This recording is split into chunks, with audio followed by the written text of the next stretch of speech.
శ్రీ మహాగణాధిపతయే నమః, శ్రీమాత్రే నమః. మాచిరాజ్ భక్తి ప్రేక్షకులందరికీ నమస్కారం. షష్టగ్రహ కూటమి అంటే ఏంటో, షష్టగ్రహ కూటమి ఎప్పుడు ఏర్పడుతుందో, ఈ షష్టగ్రహ కూటమి వల్ల ద్వాదశ రాశుల వాళ్ళకి ఎలాంటి ఫలితాలు వస్తాయో, షష్టగ్రహ కూటమిలో ఏ రాశి వాళ్ళకి ఏ గ్రహాలు యోగిస్తున్నాయో, ఏ గ్రహాలు వ్యతిరేక ఫలితాలు ఇస్తున్నాయో, షష్టగ్రహ కూటమి ఎన్ని నెలల వరకు దాని ప్రభావాన్ని చూపిస్తుందో, షష్టగ్రహ కూటమి సందర్భంగా గ్రహాలు యోగించాలంటే పాటించాల్సిన పరిహారాలేంటో, ద్వాదశ రాశుల మీద షష్టగ్రహ కూటమి ప్రభావం ఏ విధంగా పనిచేస్తుందో ఈ వీడియోలో మనం తెలుసుకుందాం. జ్యోతిష శాస్త్రపరంగా 2025 సంవత్సరం మార్చి నెల 28వ తేదీ పూర్వాభాద్ర నక్షత్రం 4వ పాదంలోకి చంద్రుడు ప్రవేశిస్తున్నాడు. అలా ప్రవేశించగానే ఖగోళంలో 6 గ్రహాలు మీనరాశిలో ఉంటున్నాయి.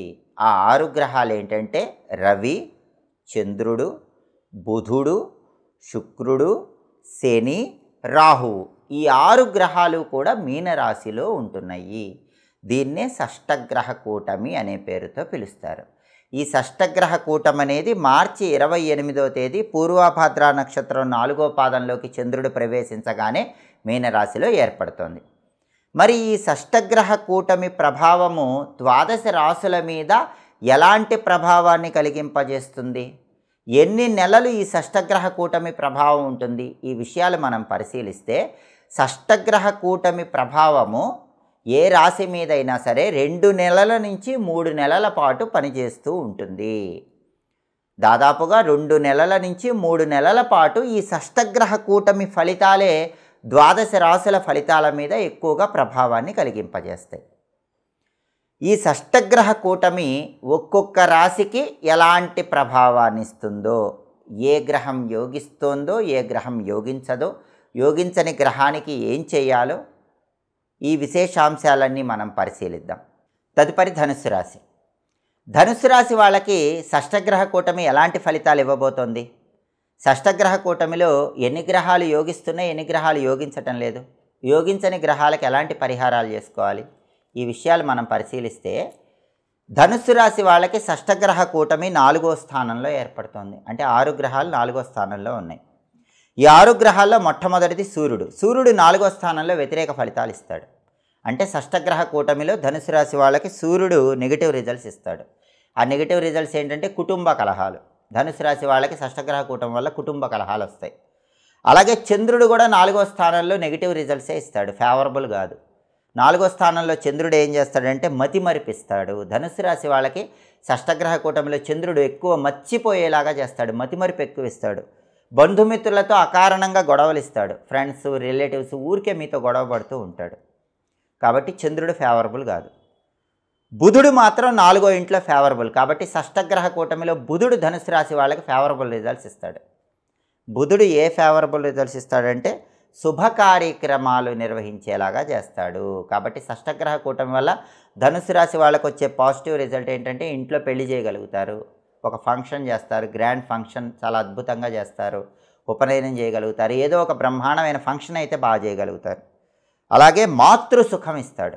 4వ ఇంట్లో బుధుడు ఏంటంటే తల్లిగారికి ఉన్న ప్రాబ్లమ్స్ క్లియర్ అయిపోతాయి.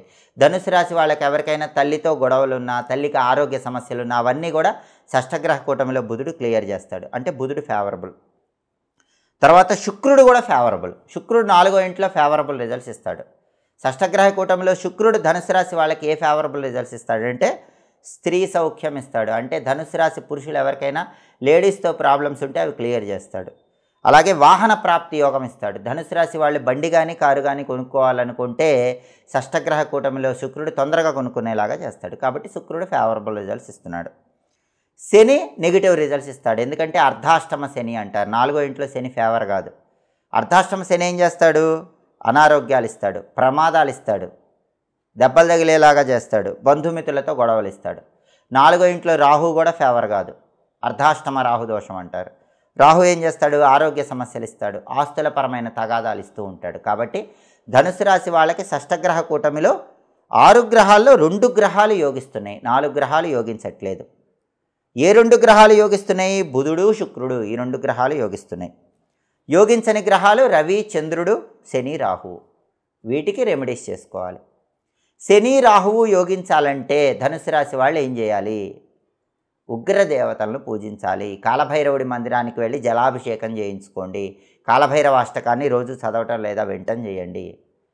సూర్యుడు చంద్రుడు యోగించాలంటే ఏం చేయాలి? సూర్యుడు యోగించాలంటే సూర్యాష్టకం కానీ ఆదిత్య హృదయం కానీ చాంటింగ్ చదవండి లేదా వినండి. ప్రతిరోజు కూడా సూర్యుడికి సంబంధించిన మిత్ర, రవి, ఖగ, సూర్య, భాను, పూష, హిరణ్యగర్భ, మరీచి, ఆదిత్య, సవిత్రు, అర్క, భాస్కరేభ్యో నమః 12 నామాలు చదువుకుంటూ ఉండండి. సూర్యుడు యోగిస్తాడు. నానబెట్టిన గోధుమలు బెల్లంతో కలిపి ఆవుకు తినిపించండి. కేజింబావు గోధుమలు పంతులు గారికి దానం ఇవ్వండి. సూర్యుడు యోగిస్తాడు. చంద్రుడు యోగించాలంటే సోం సోమాయ నమః 21 సార్లు రోజు చదువుకోండి. చంద్రుడు యోగించాలంటే చంద్రశేఖరాష్టకం చదువుకోండి. శివాలయ దర్శనం చేయండి. శివుడికి ఆవు పాలతో కానీ ఆవు పెరుగుతో కానీ అభిషేకం చేసుకోండి. శివాభిషేకం చేసుకుంటే చంద్రుడు యోగిస్తాడు. అలాగే నానబెట్టిన బియ్యం ఆవుకు పెట్టడం, కేజింబావు బియ్యం తెల్లటి వస్త్రంలో మూటగట్టి పంతులు గారికి దానం ఇవ్వటం చేసుకోండి. చంద్రుడు యోగిస్తాడు. కాబట్టి రవి, బుధుడు, శని, రాహువు 4 గ్రహాలు ఫేవర్ లేవు. బుధుడు శుక్రుడు ఫేవర్ ఉన్నాయి. ఈ ఫేవర్ లేని గ్రహాలకు రెమెడీస్ చేసుకోండి. షష్టగ్రహ కూటమి ఇచ్చే వ్యతిరేక ఫలితాలు తొలగింపజేసుకొని ధనుసు రాశి వాళ్ళు సమస్త శుభాలను సిద్ధింపజేసుకోండి. కాబట్టి ఈ పరిహారాలు పాటించండి. సమస్త శుభాలను సిద్ధింపజేసుకోండి. గ్రహాల ప్రసన్నత పొందండి. ఎప్పటికప్పుడు జ్యోతిష శాస్త్రపరంగా ఆసక్తికరమైన విశేషాంశాలు తెలుసుకోవాలనుకుంటున్నారా? జ్యోతిష శాస్త్రపరమైనటువంటి రహస్యాలన్నీ తెలుసుకోవాలనుకుంటున్నారా? అయితే మా మాచిరాజ్ భక్తి ఛానల్ తప్పకుండా చూడండి. మా వీడియోస్ మీకు నచ్చినట్లయితే మా ఛానల్ లైక్ చేయండి, కామెంట్ చేయండి. మా ఛానల్ వీడియోస్ 10 మంది మిత్రులకు షేర్ చేయండి. మా ఛానల్ని సబ్స్క్రైబ్ చేసుకోండి.